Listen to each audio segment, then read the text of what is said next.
सोचना होगा कि दिल्ली एनसीआर को रेगिस्तान बनने से बचाने वाली पहाड़ियां आज खुद अपने वजूद के लिए लड़ रही हैं। जी हाँ, हम बात कर रहे हैं अरावली की, एक ऐसी जगह जहां खनन, जंगल कटाई, बिल्डर लॉबी और कानून सब एक दूसरे से टकरा रहे हैं। आज की इस पड़ताल में हम इसी पूरे विवाद की तह तक जाएंगे। विरासत में मिली थी जो छांव पुरखों से, आज वही धूप की वजह बनती जा रही है। पहाड़ों की सिसकियां कोई सुनता नहीं, कहानी जिंदगी की खत्म होती जा रही है। ये सवाल अब सिर्फ एक डर नहीं, बल्कि एक बहुत गंभीर चेतावनी बन चुका है। क्या दिल्ली एनसीआर वाकई एक रेगिस्तान बन जाएगा? इस सवाल का जवाब कहीं न कहीं अरावली के भविष्य में ही छिपा है। चलिए, इस पूरे मामले को और गहराई से समझते हैं। तो आज हम किन बातों पर गौर करेंगे? सबसे पहले, दिल्ली की जीवन रेखा अरावली आखिर है क्या? फिर इस विवाद की असली जड़ कहाँ है? सुप्रीम कोर्ट ने इस पर क्या आदेश दिए?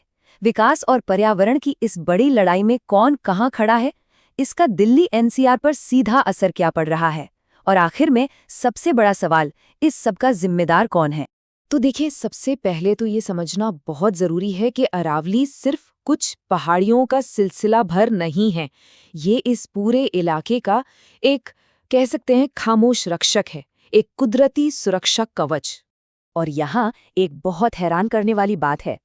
ये जो अरावली पर्वतमाला है, ये लगभग 150 करोड़ साल पुरानी है। सोचिए, ये भारत की सबसे पुरानी पर्वत श्रृंखलाओं में से एक है।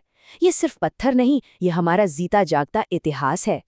और ये ऐतिहासिक विरासत हमारे लिए 4 बहुत जरूरी काम करती है। पहला, ये थार के रेगिस्तान को आगे बढ़ने से रोकती है। दूसरा, ये हमारे ग्राउंड वाटर को यानी भूजल को रिचार्ज करती है। तीसरा, ये दिल्ली एनसीआर की जहरीली हवा के लिए एक नेचुरल फिल्टर का काम करती है। और चौथा, ये इस इलाके की बायोडाइवर्सिटी मतलब जीव जंतुओं और पेड़ पौधों को बचाती है। तो फिर सवाल ये उठता है कि इतनी ज़रूरी चीज़ पर आखिर विवाद शुरू ही कैसे हुआ? चलिए अगले हिस्से पर चलते हैं और देखते हैं कि ये टकराव पैदा कैसे हुआ और इसकी जड़ें जुड़ी हैं संसाधनों के खनन से। इस पूरे विवाद की असली जड़ शुरू हुई खनन से। हरियाणा और राजस्थान के इलाकों में पत्थर, ग्रेनाइट और क्वार्ट्स का लीगल और इल्लीगल दोनों तरह का खनन हुआ और इसने वाकई तबाही मचा दी। जंगल कट गए, पहाड़ अंदर से खोखले हो गए और पानी के जो नेचुरल सोर्स थे वो सूखने लगे। लेकिन ये समस्या यही नहीं रुकी।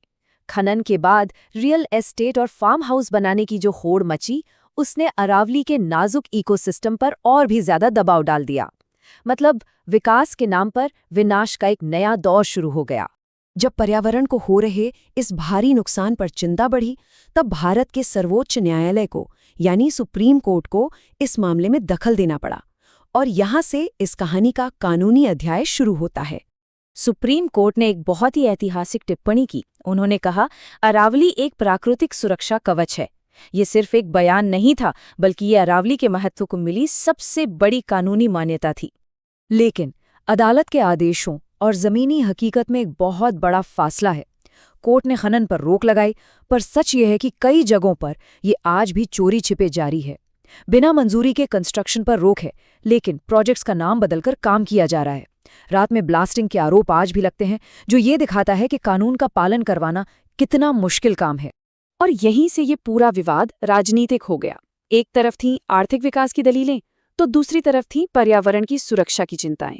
ये एक क्लासिक टकराव बन गया। इस बहस के दोनों पक्षों को समझना बहुत जरूरी है। सरकार का पक्ष है कि सड़क, मकान और उद्योगों के लिए विकास तो करना ही पड़ेगा और कुछ इलाके नॉन फॉरेस्ट हैं। वहीं पर्यावरणविदों का कहना है कि अरावली को कमजोर करना दिल्ली एनसीआर की हवा और पानी से खिलवाड़ करने जैसा है, जो आने वाली पीढ़ियों के भविष्य को खतरे में डाल देगा। तरक्की की चाह में हम ये कैसी भूल कर बैठे, इमारतों के जंगल में पेड़ों को क्यों खो बैठे। धुआं है आज फिजा में और पानी की भी किल्लत है, हम अपने ही हाथों अपनी किस्मत से खेल बैठे। अब बात करते हैं उस चीज की जो हम सबसे सीधे तौर पर जुड़ी है। इस पूरे विवाद का दिल्ली एनसीआर में रहने वाले आम लोगों पर क्या और कैसे असर पड़ रहा है, क्योंकि अरावली को हुआ हर एक नुकसान सीधे तौर पर दिल्ली का नुकसान है। और ये संकट कितना गहरा है, इसके सबूत हर तरफ मौजूद हैं। वायु प्रदूषण लगातार बढ़ रहा है, भूजल का स्तर तेजी से नीचे गिर रहा है और औसत तापमान उसमें भी बढ़ोतरी हो रही है। ये सब अरावली के कमजोर होने का सीधा नतीजा है। विशेषज्ञ तो साफ साफ चेतावनी दे रहे हैं। उनका कहना है, अगर अरावली को नहीं बचाया गया तो दिल्ली रहने लायक नहीं बचेगी।